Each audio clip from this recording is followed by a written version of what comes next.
आम आदमी पार्टी ने दिया कुलदीप बिश्नोई को खुला चैलेंज। शिक्षा संवाद के अंदर उनके साथ जाकर के किसी भी स्कूल के अगर 10% बच्चे भी अंग्रेजी की किताब पढ़ते हैं तो वो छोड़ देंगे राजनीति करना। कल पंजाब के मुख्यमंत्री भगवंत मान पहुंचेंगे आदमपुर, पीरावली, ढंडूर और चिकनवास के अंदर करेंगे प्रचार सतेंद्र सिंह का और निकालेंगे रोड शो। आम आदमी पार्टी ने उठाया मुद्दा, 8वीं क्लास का बच्चा आदमपुर के अंदर नहीं पढ़ पाता दूसरी क्लास की अंग्रेजी की किताब। कांग्रेस के काल के अंदर 509 सरकारी स्कूल बंद किए गए, वहीं बीजेपी के काल के अंदर 200 स्कूल बंद किए गए। आप सभी को, सारे पत्रकार बंधुओं को, आज की प्रेस कॉन्फ्रेंस में दो महत्वपूर्ण विषय हैं जिनके बारे में आज ये प्रेस कॉन्फ्रेंस की गई है। एक कि पंजाब के माननीय मुख्यमंत्री भगवंत मान जी कल आम आदमी पार्टी उम्मीदवार सतेंद्र सिंह के लिए प्रचार करने के लिए आदमपुर आ रहे हैं। यहाँ वो 2-3 गाँव में रोड शो करेंगे, जिसमें मुख्य रूप से पीरावली, ढंडूर और चिकनवास, मुख्य रूप से ये 3 गांव रहेंगे जहां लोगों को संबोधित भी करेंगे और रोड शो भी करेंगे और आम आदमी पार्टी के प्रत्याशी सतेंद्र सिंह के लिए आदमपुर के लोगों से वोट मांगेंगे। तो ये कल एक बेहद महत्वपूर्ण इवेंट आम आदमी पार्टी की तरफ से है। एक प्रचार अभियान को एक नई गति कल से मिलेगी। इसके बाद आने वाले समय में हमारे उप मुख्यमंत्री मनीष सिसोदिया जी, हमारे राज्यसभा में नेता संजय सिंह जी और अरविंद केजरीवाल जी, दिल्ली के माननीय मुख्यमंत्री अरविंद केजरीवाल जी भी यहाँ पर प्रचार के लिए पहुँचेंगे। और अगला एक सप्ताह बहुत क्रूशियल है। लोगों के बीच में आम आदमी पार्टी पहुँचने की पूरी कोशिश कर रही है, सब लोगों से संवाद स्थापित कर रही है और आदमपुर में एक बड़े बदलाव के लिए ये आने वाला एक सप्ताह बेहद महत्वपूर्ण है। लोग काफ़ी इंटरेस्ट दिखा रहे हैं और इंतज़ार कर रहे हैं जो भी कार्यक्रम, चाहे वो भगवंत मान जी के हैं, चाहे अरविंद केजरीवाल जी के हैं। हमारे पास लगातार क्वेरीज आ रही हैं कि कब कार्यक्रम हो रहे हैं, कहाँ कार्यक्रम हो रहे हैं। तो आज ये सूचना हम सार्वजनिक कर रहे हैं कि कल भगवंत मान जी रोड शो करने के लिए और आम आदमी पार्टी उम्मीदवार सतेंद्र सिंह जी के लिए वोट मांगने के लिए आदमपुर आ रहे हैं। दूसरी महत्वपूर्ण सूचना, शिक्षा संवाद नाम से एक कार्यक्रम उमेश शर्मा जी और इनकी पूरी टीम पिछले 1 महीने से आदमपुर में चला रही थी, जिसमें हर गाँव में जा कर के इन्होंने वहाँ के सरकारी स्कूल में पढ़ने वाले बच्चों, उनके माता पिता से बात की, संवाद स्थापित किया और ये जानने की कोशिश की कि सरकारी स्कूलों में शिक्षा का क्या स्तर है। मैं उमेश जी से कहूँगा कि उसका क्या आउटकम आया, क्या आउटपुट आया है इस पूरे शिक्षा संवाद यात्रा का, वो आप लोगों के साथ साझा करें। इसमें कई बेहद महत्वपूर्ण बातें निकल करके आई हैं जो उमेश शर्मा जी आपसे साझा करेंगे। आप सभी को बहुत बहुत राम राम। शिक्षा संवाद यात्रा 22 सितंबर से हम लोगों ने आदमपुर के अंदर शुरू की और उसके अंदर एक चीज़ निकल के आई कि जो 26,537 बच्चे जो आदमपुर के अंदर पढ़ रहे हैं सरकारी स्कूल के अंदर, उनके हालात क्या हैं। हम लोग वहाँ पे देखना चाहते थे कि उनके माँ बाप कितनी शिद्दत से उन्हें पढ़ाना चाहते हैं, लेकिन क्या उन्हें वो एजुकेशन मिल पा रही है या नहीं मिल पा रही।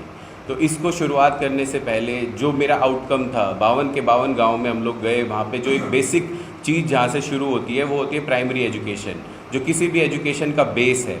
प्राइमरी एजुकेशन के अंदर 5वीं तक के बच्चे कहाँ पे खड़े हैं वो मैं आपको एक वीडियो के माध्यम से बताना चाहूँगा कि आज मैं कुलदीप बिश्नोई जी से पूछना चाहता हूँ, 26 साल हो गए उन्हें वहाँ का MLA बने हुए, उस 26 साल के अंदर उनके 5वीं क्लास का एक भी बच्चा अपनी किताब नहीं पढ़ पाता। ये हमारे लिए नहीं, पूरे देश के लिए एक बहुत शर्मनाक बात है। और इसको शुरू करने से पहले मैं आपको सबको जो हालात हैं आदमपुर के, और आदमपुर के एक बच्चा, एक माँ जो दिन रात सोचती है कि अपने बच्चों को पढ़ाना चाहती हूँ मैं, और मैं मेरा बच्चा पढ़ लिख के आगे बढ़ जाए, लेकिन उसके बच्चे के साथ क्या क्या ज्यादती हो रही है, मैं आपको एक वीडियो के माध्यम से दिखाना चाहूँगा। और ये वीडियो बाद में आप लोगों को दे भी देंगे। आप लोग थोड़ा सा अगर टिल्ट हो जाएंगे।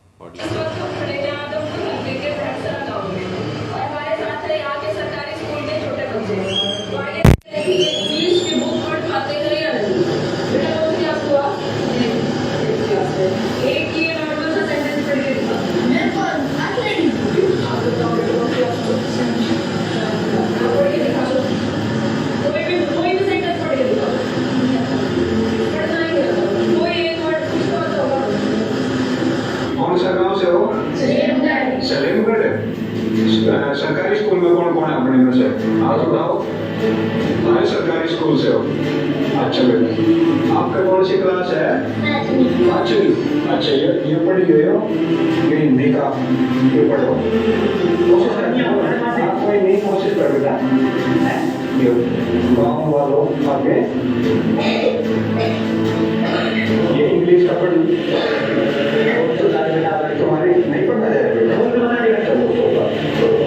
तुम्हारी कौन सी क्लास है आठवीं ये पढ़ो ये इंग्लिश का पढ़ो ये आंसू को सही पढ़ लो इंग्लिश ना कोई बात नहीं तुम्हारी कौन सी बेटा अच्छा ये पढ़ो बेटा इंग्लिश की इंग्लिश आओ पढ़ लीजिए कौन से गाँव से सब गाँव सरकारी स्कूल में कौन पढ़ रहे हैं आप बताओ तुम्हारी कौन सी क्लास है बेटा पांचवी ये पढ़ने की कोशिश करिए लाइन आगे आगे कौन सी क्लास है तुम्हारी कौन सी बेटी पढ़ बेटा कोशिश पढ़ देगी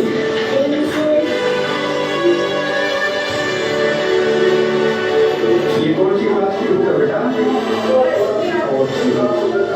ये चौथी क्लास की बुक है बिल्कुल चौथी का पांचवी का छठी का बच्चा नहीं पढ़ पा रहा दिक्कत है जो आदमपुर में चुनाव हो रहा है तो आप लोग जा रहे हो कि मुफ्त शिक्षा का भी बात करनी चाहिए पार्टी को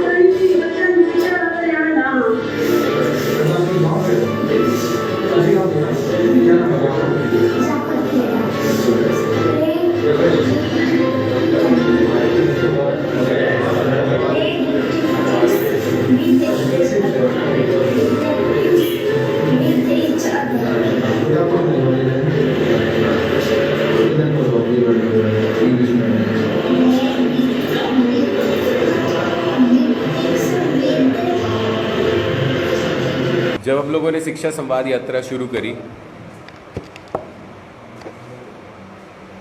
जब शिक्षा संवाद यात्रा शुरू हुई तो एक सबसे बड़ा सवाल था आदमपुर के अंदर कि जो स्कूल हैं वो बंद हो रहे थे, 6 जगह पे धरना था। तो सबसे बड़ा जो जवाब सरकार की तरफ से आया वो ये था कि स्कूल इसलिए बंद हो रहे हैं क्योंकि बच्चे कम आना शुरू हो गए हैं, स्कूलों में बच्चे नहीं हैं। बच्चे क्यों नहीं हैं, इसका सवाल का जवाब किसने ढूंढा, वो कौन उसकी बात कर रहा था, ये हम लोगों ने इसमें देखा इस शिक्षा संवाद यात्रा में कि जो बच्चे हैं, जो 5वीं क्लास का बच्चा है वो अपनी किताब नहीं पढ़ पा रहा, 8वीं क्लास का बच्चा दूसरी की किताब नहीं पढ़ पा रहा। और ये हालात जो एक गांव की नहीं पूरे आदमपुर की है। एक गांव में एक स्कूल है जहाँ पे एक गरीब आदमी अपने बच्चे को भेज रहा था, उसकी माँ इतना मेहनत करती है, अगर आप आज गांव में जाके देखो, बाड़ी के लिए जो बाड़ी चुगने के लिए जो औरतों को किस तरह से लेके जाया जाता है, एक ट्रैक्टर होता है उसमें जानवरों की तरह ठोक के लेके जाया जाता है। वो दिन रात मेहनत करती थी कि सिर्फ मेरे बच्चे कामयाब हो जाएं, पढ़ जाएं। लेकिन उस सरकारी स्कूल में उस बच्चे का हुआ क्या? आप गांव में जाइए, 8वीं फेल, 7वीं फेल, 9वीं फेल, स्कूल ड्रॉप आउट इतने ज़्यादा हो गए तो लोगों ने अपने बच्चों को उस बाड़े में से, मैं एक बहुत हार्श वर्ड यूज़ करना चाहता हूँ कि ये स्कूल ना रह के एक बाड़ा बन गया, बाड़ा जहाँ पे बच्चों को काटा जाता है। हर बच्चा इंतज़ार कर रहा था कि कब 7वीं में जाऊं, 8वीं में आऊं और मैं स्कूल ड्रॉप आउट हो जाऊं। 9th क्लास के अंदर बच्चे फेल होते जाते हैं, 60 से 70% बच्चा हरियाणा का 9th क्लास में फेल हो रहा था। यही वो कारण था जिसकी वजह से जो स्कूल है, स्कूल में बच्चे कम हो गए। दूसरी हालात जो मैंने गांव के अंदर देखी वो देखी छोटे ज़मींदार की। हरियाणा एक ऐसा प्रदेश है जहां पे स्मॉल फार्मर्स और मार्जिनल फार्मर्स, स्मॉल फार्मर्स यानी कि जो 2 एकड़ से कम हैं, 2 एकड़ से कम वाले किसान 87% हैं, उनके पास कोई ऑप्शन ही नहीं बचा। उस बाड़े में बच्चे को भेज नहीं सकते थे और प्राइवेट स्कूल की जो पीली बसें आती हैं उसमें बिठाने को मजबूर हो गए। तो हमने आदमपुर के अंदर इसका भी एक सर्वे करवाया जिसमें हमें पता चला कि 80 to 90% जो स्मॉल फार्मर्स है, छोटा किसान है, वो अपने बच्चे की फ़ीस टाइम पे नहीं दे पा रहा। जब हम लोग गांव में गए, मैं लाडवी में गया, मैं सदलपुर में गया, ढाणी मोहब्बतपुर में गया, मैं 38 गांव के अंदर गया, वहाँ पे हर गांव के अंदर जो माएँ हैं वो अपने बच्चे की डायरी लेके आई मेरे पास में, कहते देखो जी मास्टर जी, इसके अंदर देखो आपके है ना ये लिखा हुआ है कि कल फीस नहीं भरी तो बच्चे को भेज नहीं पाएंगे। गांव के अंदर ड्राइवर मिले स्कूलों के जो उन्होंने बताया कि 30,000, 40,000, 50,000 फीस हो चुकी है बच्चों की, लेकिन वहाँ पे हर रोज़ लड़ाई होती है। एक बाप के लिए कितनी शर्मिंदगी की बात होगी। आप ये सोचिए कि जब उसके बच्चे को डायरी में नोट चढ़ा के भेज दिया जाता है कि आपको ये फीस भरो। 2 तबका, एक मजदूर वर्ग और एक जो है आपका स्मॉल फार्मर, जो छोटा किसान है, छोटा ज़मींदार है, वो दोनों बर्बाद हो गए हमारी शिक्षा व्यवस्था के लिए। और ये शिक्षा व्यवस्था बर्बाद आज नहीं हुई, इसकी जड़ जो है 26 साल पहले से शुरू हो गई थी, इसके ऊपर कोई ध्यान ही नहीं दिया गया। अभी जो सवाल है हमारे कि ये शिक्षा व्यवस्था बर्बाद क्यों हुई, क्योंकि पहला सवाल कुलदीप बिश्नोई जी से है, क्योंकि उनके हलके की ये व्यवस्था बर्बाद हुई। तो पहला सवाल उनसे कि जब भी किसी गांव के अंदर या किसी विधानसभा के अंदर बाढ़ आती है तो उसके प्रतिनिधि का क्या जिम्मेदारी होती है कि जो उससे पीड़ित लोग हैं उनकी मदद की जाए। तो इन बच्चों के ऊपर एक बाढ़ नहीं, एक सुनामी आई कोरोना के बाद में। कोरोना के बाद पूरी दुनिया ने ये बोला कि हमारा एजुकेशन सिस्टम फेल हो चुका है और हमारे जो बच्चे हैं वो पिछड़ चुके हैं 2-2.5 साल के लिए। तो कोरोना में जब ये सुनामी आई तो कुलदीप बिश्नोई जी कहाँ पे खड़े थे, पहला सवाल ये है। दूसरा सवाल ये है, मैं हर चीज़ की आपको एक कॉपी भी सेंड करूंगा जो अखबारों में ही छपी है कि 2 साल किताबें नहीं मिली कोरोना के बाद में।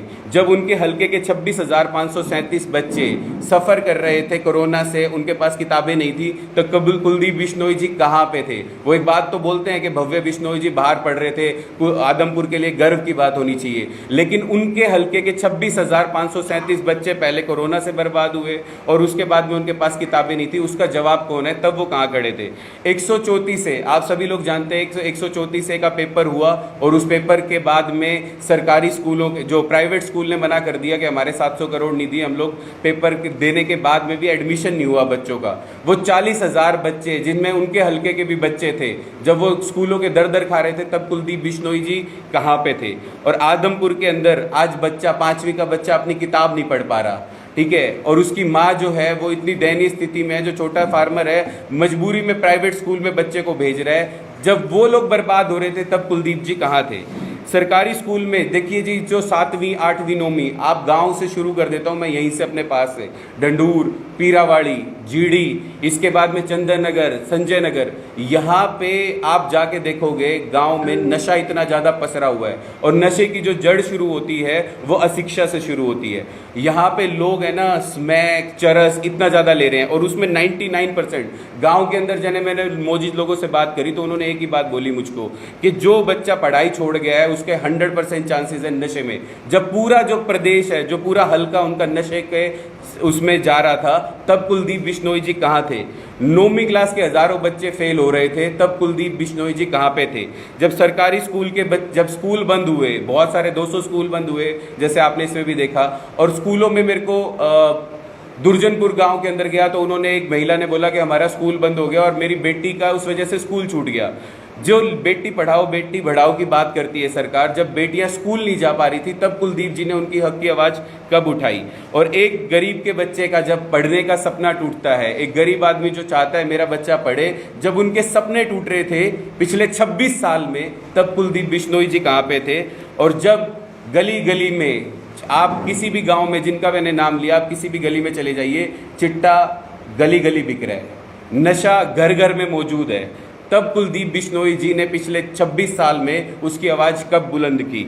और 9वीं में फेल होके, 8वीं में फेल होके, जब एक युवा रोजगार के लायक ही नहीं रहा, 9वीं के बच्चे को, जिसको इंग्लिश में अपना नाम नहीं लिखना आता, क्या वो बच्चा नौकरी के लायक बन सकता है। यही सबसे बड़ा कारण है जिसकी वजह से हिंदुस्तान के अंदर जो नंबर 1 पे जो हरियाणा स्टेट आता है बेरोजगारी में, तब ये चीज़ें हो रही थी, तब कुलदीप बिश्नोई जी कहाँ थे। तो ये जो 10 सवाल हम लोगों ने कुलदीप बिश्नोई जी से पूछे हैं, मैं उनको चैलेंज करना चाहता हूं, अपने हलके के किसी भी गांव के सरकारी स्कूल के किसी भी स्कूल में वो मेरे साथ चले। अगर 5वीं के बच्चे 10% बच्चे, क्या 5% बच्चे भी अगर अपनी किताब पढ़ पाएँ तो जो वो कह रहे हैं वो ठीक होगा। अगर नहीं पढ़ पा रहे तो उन्हें ये इलेक्शन लड़ना ही नहीं चाहिए। हमने, जैसा उमेश जी ने अभी बताया, ये पूरे शिक्षा संवाद का आउटपुट आप लोगों के साथ शेयर किया। हमने इन 26,537 बच्चों का रिकॉर्ड तैयार किया है पूरा का पूरा। जो जब शिक्षा संवाद यात्रा हुई तो इन सारे लोगों से संपर्क किया, इनके पेरेंट्स से संपर्क किया और एक ये रिकॉर्ड तैयार किया गया है सारे गाँव का, सारे बच्चों का, सरकारी स्कूल के बच्चों का। इनके पेरेंट्स से आम आदमी पार्टी लगातार संपर्क कर रही है और हम लगातार इन लोगों से ये चर्चा कर रहे हैं कि क्यों ना इनके बच्चों की पढ़ाई को ही इस बार चुनाव में मुद्दा बनाया जाए। और शायद यही वजह है कि इस बार ये चुनाव के मुद्दे को डाइवर्ट नहीं कर पाई कोई भी पार्टी। इस बार ये अलग अलग मुद्दों पे, जाति पे और बाकी चीज़ों पे इस चुनाव को ले जाना चाहते थे लेकिन कामयाब नहीं हुए। क्योंकि 60-70 हज़ार लोग जो सीधे इन 26,000 बच्चों से जुड़े हुए हैं वो एक ही बात पर अड़े हुए हैं कि इस बार शिक्षा के मुद्दे पर ये चुनाव होगा, उपचुनाव होगा। हम शिक्षा के मुद्दे पर एनालाइज करेंगे कि कौन हमारे बच्चों की पढ़ाई के लिए काम करना चाहता है, कौन नहीं करना चाहता है, और उसी आधार पर वोट करेंगे। तो मुझे लगता है कि अगर कुलदीप बिश्नोई जी इस चुनाव में टिकना चाहते हैं, रहना चाहते हैं, अगले एक सप्ताह में वो ऐसी स्थिति में नहीं पहुंचना चाहते कि उनकी ज़मानत ज़ब्त होने की नौबत आ जाए भव्य बिश्नोई की, तो उनको हमारे साथ गांव में चलना होगा, सरकारी स्कूल के बच्चों के साथ संवाद करना होगा और उनको देखना होगा कि आज के दिन में आदमपुर के सरकारी स्कूल के बच्चे कहाँ हैं, आज के दिन में आदमपुर के गरीबों के बच्चे किस स्थिति में हैं, कहाँ टिके हुए हैं, और उनकी मदद के लिए वो भी क्या कर सकते हैं और हम भी क्या कर सकते हैं। ये संवाद जब तक स्थापित नहीं होगा, ये चुनौती जब तक कुलदीप बिश्नोई जी स्वीकार नहीं करते, तो ये सारे के सारे सरकारी स्कूल में जो बच्चे पढ़ते हैं उनके पेरेंट्स उनको अपनी रीच से बाहर मानते हैं। उन पेरेंट्स का ये मानना है कि वो हमारे साथ ना जुड़े हुए हैं, ना हमारे मुद्दों से जुड़े हुए हैं, ना हमारे बच्चों के भविष्य के बारे में सोचते हैं। तो अब ये कुलदीप बिश्नोई जी को सोचना है कि वो अगर इस चुनाव में टिके रहना चाहते हैं तो उनको इस शिक्षा संवाद का हिस्सा बनना होगा और गाँव के लोगों के साथ संवाद स्थापित करना होगा कि आखिर क्यों उनके बच्चों की पढ़ाई की स्थिति हुई और भविष्य में इसको वो कैसे सुधार सकते हैं। आपका कोई सवाल है तो? सर, एक बात है, अभी जो चुनाव हो रहे हैं आदमपुर के अंदर, वो भाजपा पार्टी लड़ रही है और उनका उम्मीदवार जो है भव्य बिश्नोई है। आपने अपने पूरे प्रकरण के अंदर कभी भव्य बिश्नोई का नाम नहीं लिया, उसकी संविधान की अच्छाइयाँ बुराइयाँ नहीं गिनाई। हमारा चुनाव कुलदीप बिश्नोई के साथ नहीं है, भाजपा के प्रत्याशी भव्य बिश्नोई के साथ है। देखिए, ये भाजपा के प्रत्याशी का अगर चुनाव होता तो भाजपा नेतृत्व आपको यहाँ पे प्रचार करते हुए नजर आता। भाजपा ने पहले ही इस चुनाव से किनारा कर लिया है। ये कुलदीप बिश्नोई जी का चुनाव है और हमको लगता है कि उनके बेटे की तो इस क्षेत्र में कोई उपलब्धि नहीं रही। ना भव्य बिश्नोई यहाँ पे रहे इस इलाके में कभी, ना भव्य बिश्नोई यहाँ के लोगों के बीच गए कभी। लोकसभा चुनाव में उन्होंने गाँव-गाँव जाके वादा किया था कि अब मैं आपके बीच रहूँगा, आपकी सेवा करूँगा, लेकिन उसके बाद से वो लगातार विदेश में है। तो हमें लगता है कि भव्य बिश्नोई के कोई ऐसे क्रेडेंशियल नहीं है जिनके ऊपर वो वोट मांग सकें या वो चुनाव लड़ सकें। भव्य बिश्नोई 24 साल के कुलदीप बिश्नोई जी के कार्यकाल पर चुनाव लड़ रहे हैं। भव्य बिश्नोई जी कुलदीप बिश्नोई जी की क्रेडिबिलिटी पे चुनाव लड़ रहे हैं और इसीलिए हम उनके 24 साल के कार्यकाल पर सवाल खड़े कर रहे हैं। और उनके 24 साल के कार्यकाल में यदि उन्होंने कोई भी उपलब्धि हासिल नहीं की तो कोई ग्राउंड नहीं बनता कि भव्य बिश्नोई जी इस चुनाव में खड़े हो सके। वो अपने पिता के नाम पर चुनाव लड़ रहे हैं क्योंकि भव्य बिश्नोई जी खुद ना इस इलाके में रहे, ना उनके कोई क्रेडेंशियल्स है, ना कोई क्रेडिबिलिटी है यहाँ पर। राणा साहब, आपने जो 26,000 बच्चे छटनी की है सरकारी स्कूलों के, तो इस दौरान वो डाटा भी कोई आया होगा कि सरकारी स्कूल का बच्चा पढ़ के कोई सर्विस में लगा हो, कोई प्राइवेट कंपनी में गया हो, या कोई और चीज़ उसकी अच्छी IAS भी बना हो, कोई वो भी आई है? देखिए, बिल्कुल ऐसे कुछ बच्चे, 2-4 बच्चे हमको सारे गांव में जब घूमे तो 2-4 बच्चे ऐसे मिले जिन्होंने अच्छे अचीवमेंट्स हासिल किए हैं। लेकिन उसमें जब हमने जानने की कोशिश की कि ऐसा कैसे हो सकता है कि कुछ बच्चे अंग्रेज़ी हिंदी नहीं पढ़ पा रहे और कुछ बच्चे अच्छा अचीवमेंट कर रहे हैं, तो हमें पता चला कि कुछ गाँव में जगह जगह पर लाइब्रेरीज़ बनाई गई हैं। कुछ युवा जो पहले से पढ़े हुए हैं या आदमपुर से बिलोंग करते हैं और बाहर से पढ़ करके आए हैं, उन लोगों ने उस लाइब्रेरी में उनकी कोचिंग क्लासेस शुरू की हुई है। ढाणी मोहब्बतपुर इसका एक बड़ा उदाहरण है, जहाँ पे कि गांव के लोगों ने, सरपंच ने, उन सब लोगों ने मिल करके कोचिंग क्लासेस शुरू करके लाइब्रेरी में इन बच्चों को पढ़ाया और तब वो जा करके छोटी मोटी नौकरी उन लोगों ने हासिल की या उन लोगों ने आगे की पढ़ाई की। ज़्यादातर ऐसे केसेस में 8वीं क्लास तक आदमपुर में पढ़ करके वो बच्चे हिसार या बाकी की जगहों पर मूव कर गए, जिसके बाद कि वो आगे कुछ कामयाबी हासिल कर पाए। लेकिन जो आदमपुर के सरकारी स्कूलों में जो बच्चे पढ़ रहे हैं, उनके पास सरकारी स्कूलों में शिक्षा व्यवस्था के नाम पे कुछ नहीं है और वहाँ पे ऐसे बच्चे तैयार नहीं हो सकते किसी भी हालत में जो आगे चल के कामयाब हो जाए। वो ज़्यादातर या तो 8वीं 10वीं के बाद ड्रॉप आउट हो जाते हैं या बेरोज़गार घूमते हैं, क्योंकि उनको ना हिंदी ना इंग्लिश किसी भी तरीके की भाषा नहीं आ पाती है और स्कूलों में पढ़ाई का ऐसा इंतज़ाम नहीं है। 200-200 300 बच्चों पे एक टीचर है, तो वो तो सिर्फ उनको स्कूल में रोक के रखने के लिए एक अटेंडेंट उनको दे दिया है, लेकिन वो पढ़ाई करा सके ऐसी स्थिति यहाँ पर नहीं है। और जब जिस प्रदेश के मुख्यमंत्री की सोच ऐसी हो कि SS के टीचर हिंदी अंग्रेज़ी पढ़ा लेंगे और फिज़िक्स के टीचर मैथ पढ़ा लेंगे, तो वो उस प्रदेश में शिक्षा की क्या हालत होगी वो आसानी से अंदाज़ा लगाया जा सकता है। लेकिन कुलदीप बिश्नोई जी आदमपुर को अपना परिवार कहते आए, इसलिए हम लगातार ये सवाल कर रहे हैं कि अपने परिवार के बच्चों को पढ़ाने के लिए उन्होंने कोई इंतज़ाम क्यों नहीं किया, अपने परिवार के बच्चों की स्कूली शिक्षा के लिए उन्होंने लड़ाई क्यों नहीं लड़ी। क्योंकि अपने बच्चे की स्कूली शिक्षा के लिए तो वो सुप्रीम कोर्ट चले गए थे पासपोर्ट रिलीज़ कराने के लिए कि अब मेरे बेटे को विदेश में पढ़ने जाना है, तो इनको स्पेशल ट्रीट किया जाए। हम अपने पासपोर्ट जमा कर देते हैं, लेकिन हमारे बेटे को विदेश जाने दिया जाए, जिसके बाद वो विदेश जा सके।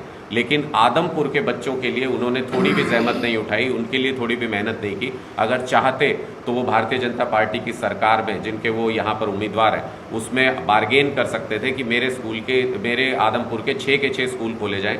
लेकिन सिर्फ एक स्कूल ढाणी मोहब्बतपुर का, वो भी तब जब गाँव वाले लोग अड़ गए। गाँव वाले लोग बिल्कुल वहाँ धरने से उठे नहीं, लगातार दबाव बनाते रहे और उन्होंने कहा कि वोटिंग का बॉयकॉट कर देंगे।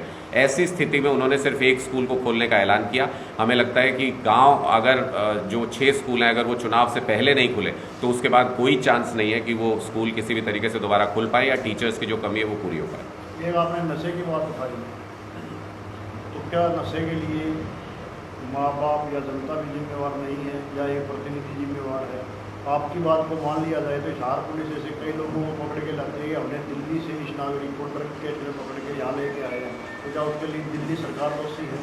स्वागत है। अगर आप देश के किसी भी कोने में, किसी भी गली कूचे में अगर नशे का कारोबार करने वाला कोई भी व्यक्ति है, उसका गिरेबान पकड़ के उसको हवालात के अंदर डालना चाहिए। आम आदमी पार्टी का बहुत स्पष्ट मत है। जिस तरीके से गुजरात में जिस तरीके से पोर्ट पे ड्रग्स पकड़े जाते हैं बड़े स्तर पर और उसके बारे में कहीं कोई चर्चा नहीं होती है, सरकार उसके बारे में चिंतित नज़र नहीं आती है, तो वो चिंता का विषय है देश के लिए। इसी तरीके से अगर हम आदमपुर में बात कर रहे हैं कि यहाँ नशा फैल रहा है लगातार, तो सबसे पहला कर्तव्य वहाँ के जनप्रतिनिधि का है कि वो अलर्ट हो जाएं, वो सरकार में दबाव बनाएं इस चीज़ को लेके, हिसार पुलिस पर या हिसार प्रशासन पर इस बात को लेके दबाव बनाएं कि आदमपुर के गाँव में किसी भी हालत में नशा ना पहुँच पाए। ये इंतज़ाम करना जनप्रतिनिधि का काम है। अगर वो लोगों के हकों की रक्षा नहीं कर सकते तो उनको जनप्रतिनिधि रहने का कोई अधिकार नहीं है। अगर ये सारी जिम्मेदारी कि अपने बच्चों को पढ़ाना भी है और पूरे इलाके में काम भी कराना है, नशा भी नहीं फैलने देना है, कानून व्यवस्था भी बना के रखनी है, ये अगर सारी जिम्मेदारी माता पिता या यहाँ के लोगों की है, तो फिर जनप्रतिनिधि की क्या आवश्यकता है? कुलदीप जी हर बार वोट मांगने किस बात के लिए आते हैं? जवाब ऐसे देते हैं, SYL पर स्टैंड अभी भी स्पष्ट नहीं है और भाजपा और कांग्रेस दोनों पार्टियां लगातार ये कह रही है कि अपना केंद्र पर करे, पानी देना है या नहीं देना। देखिए, हम इस सवाल से ना कभी बची आम आदमी पार्टी, और हम बहुत स्पष्ट इसका जवाब देते हैं और हर बार देते हैं। ये कांग्रेस और बीजेपी के पास कोई मुद्दा नहीं है, इसलिए वो बार बार इन मुद्दों पर सवाल खड़े करने की कोशिश करते हैं।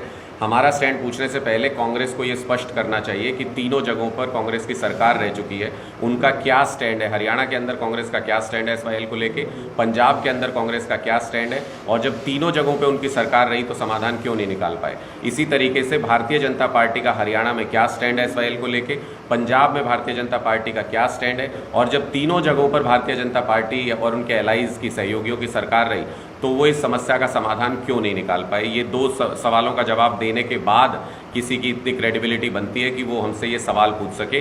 तीसरी बात जो अरविंद केजरीवाल जी यहाँ प्रेस कॉन्फ्रेंस में भी कह के गए थे कि पाकिस्तान में हमारा 65% पानी बह करके जा रहा है।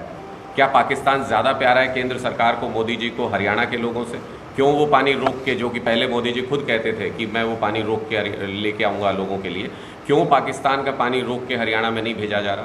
क्यों पाकिस्तान का पानी रोक के पंजाब को नहीं दिया जा रहा? क्या पाकिस्तान के लोगों से ज़्यादा प्यार है मोदी जी को पंजाब के बनिस्बत? क्या पाकिस्तान के लोग ज़्यादा प्यारे हैं हरियाणा के लोगों से मोदी जी को? तो ये साफ स्पष्ट हमारा केंद्र सरकार से सवाल है कि अगर दोनों राज्यों में पानी की कमी है तो उस कमी को पूरा करना केंद्र सरकार का काम है। पंजाब में भी पानी देना चाहिए, हरियाणा में भी देना चाहिए, गुजरात में भी देना चाहिए, राजस्थान में भी देना चाहिए, दिल्ली को भी पानी मिलना चाहिए। केजरीवाल जी, श्याम जी पोटैटो चिप्स, वो भी कई सारे डिलीशियस फ्लेवर्स के साथ। बस खाते जाओ और खाते ही जाओ। श्याम जी के डिलीशियस एंड टेस्ट। अपना सामान MRP पर नहीं, डिस्काउंट पर लो। और हिसार में डिस्काउंट कहाँ मिल रहा है ये जानो SaleTrending.com पर। Visit SaleTrending.com। पहले कंपेयर करो फिर शॉप।